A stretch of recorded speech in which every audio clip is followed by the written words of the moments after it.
first off, just fortunate enough to be out there, right, with what's going on in the world and all the craziness with COVID. And I give our guys a lot of credit. Knock on wood, we've tested negative thus far for COVID. Everyone's been healthy.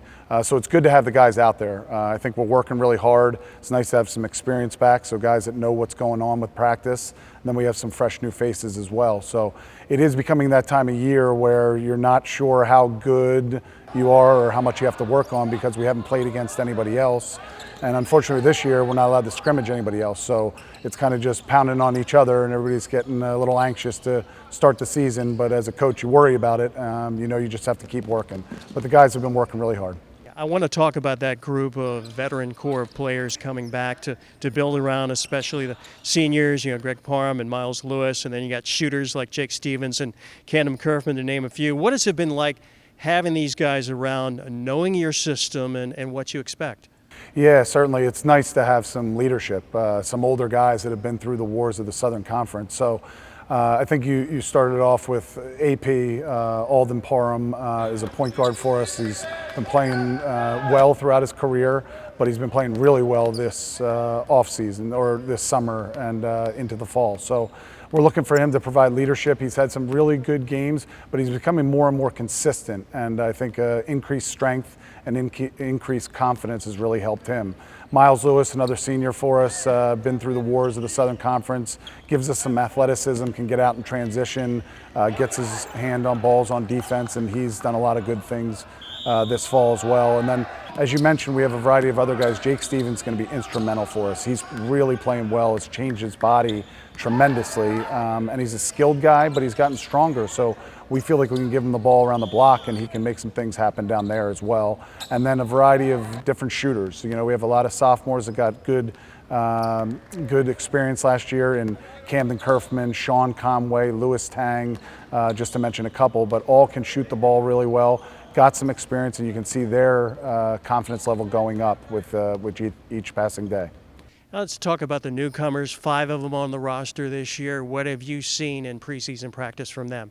Yeah, like a lot of young guys, you know, they have some good days and some days they're trying to figure everything out, but more good days than bad, which is really good. Trey Bonham's a point guard for us, got very good speed, very good vision, can make shots as well, so we're really excited about him. I think he has a chance to come in and help out, certainly.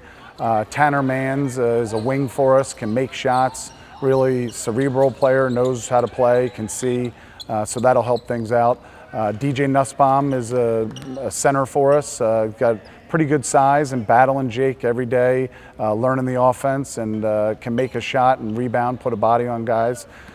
Devin Butler is a two guard that can really shoot the ball and is coming along. And then Caleb Moss, another freshman for us from Fork Union Military Academy. So he's provided very good practice minutes and working hard as well. Well, you touched briefly on dealing with COVID, and how tough has it been with the challenges of the pandemic and going about the day-to-day things to get ready for the season?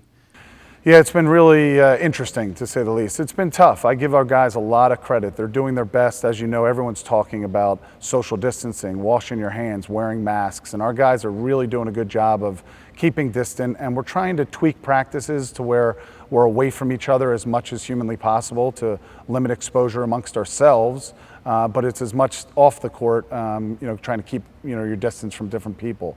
And it's been challenging, you know, when it first hit, obviously college basketball got hit with it, and then the NBA shut down, and in the basketball world that became really serious at that point. So no one knew what to expect, but got workouts to guys at home, tried to stay in touch with them, Zoom calls.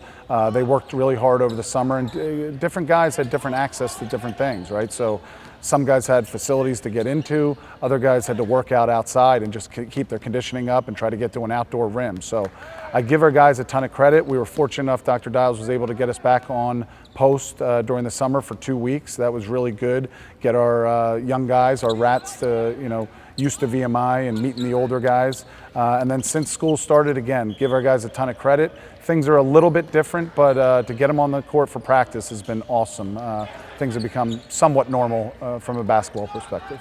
Well, I know a few weeks ago we had the conference schedule released, the SoCon conference schedule that will be a few games in December, but most of that in January and February. But I know you're also very close to announcing a non-conference schedule. I know that has been a challenge putting that together, but what can you tell the fans in terms of the non-conference schedule and that process? Yeah, certainly. A challenge is a good way of putting it. And I think it's been tough on everyone. Certainly, we had a tournament that we were going to play in that was unfortunately canceled due to COVID. So we've been scrambling to get games. So, we have the conference schedules out. We'll play one game, it looks like, in December. And then the non-conference is getting very close. I appreciate everybody's interest and ask for their patience in us rounding this out. We're hoping to close it out this week. But we'll be playing some really good teams and some teams maybe you've seen on the schedule in the past. And then it might be some new teams that we haven't played. We're just scrambling to get in as many games as we can. The other interesting part is who knows what's going to go on with COVID. So throughout the year, if something gets canceled, we might be picking somebody else up, probably locally. But I think everyone has to be flexible. And again, we're going to get it out as soon as possible.